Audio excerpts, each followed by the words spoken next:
Aging didn't scare me. Disappearing did.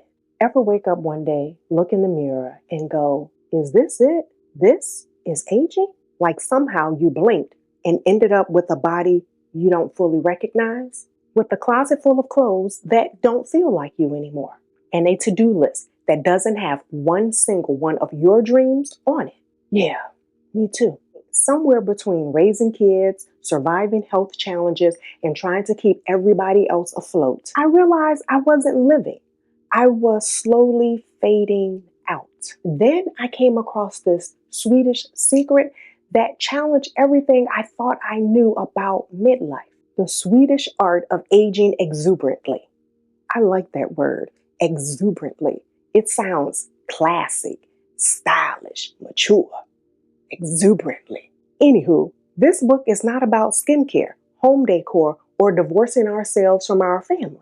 It's about living life differently in 4 different ways that we never really give consideration to. The last one, that single-handedly changed the way I show up every day now. But first, let's talk about what complacency really cost us. Ever drive somewhere familiar, and once you get there, you realize you don't have any idea how you got there? That's what complacency feels like. It's when every day seems to blend. Same interactions, same complaints, same shows, same.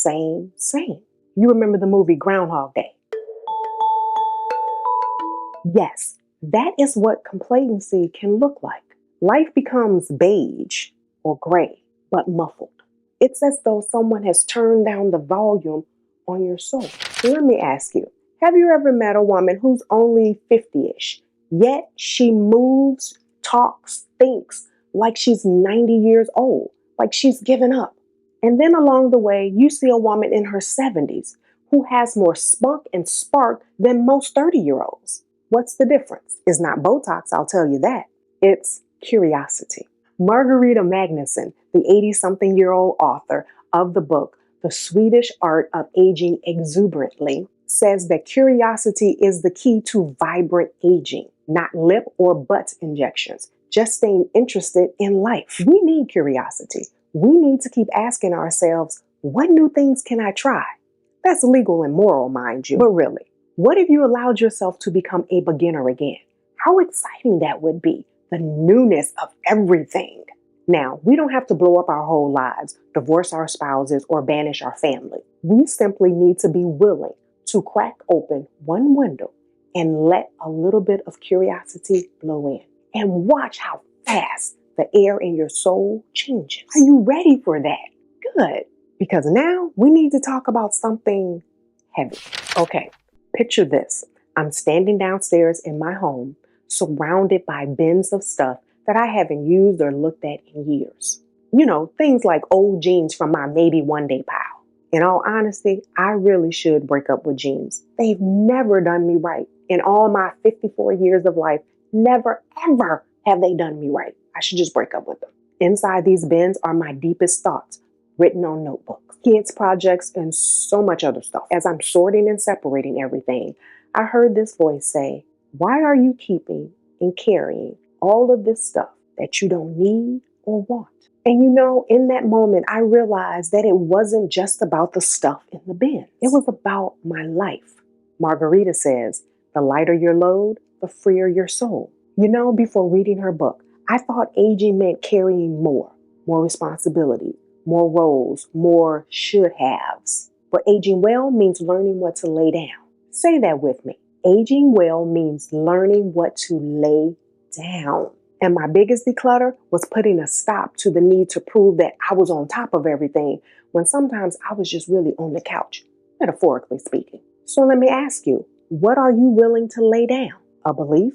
A grudge? The weight of always needing to be fine and okay. And you know what it is. It came right to your heart the moment I posed the question. Let it go. Margareta wholeheartedly tells us that we don't need it. Not for where we're going, not for where we're headed. To stop holding on to it. And speaking of holding on, all right, take a deep breath, because this next part got me all the way together.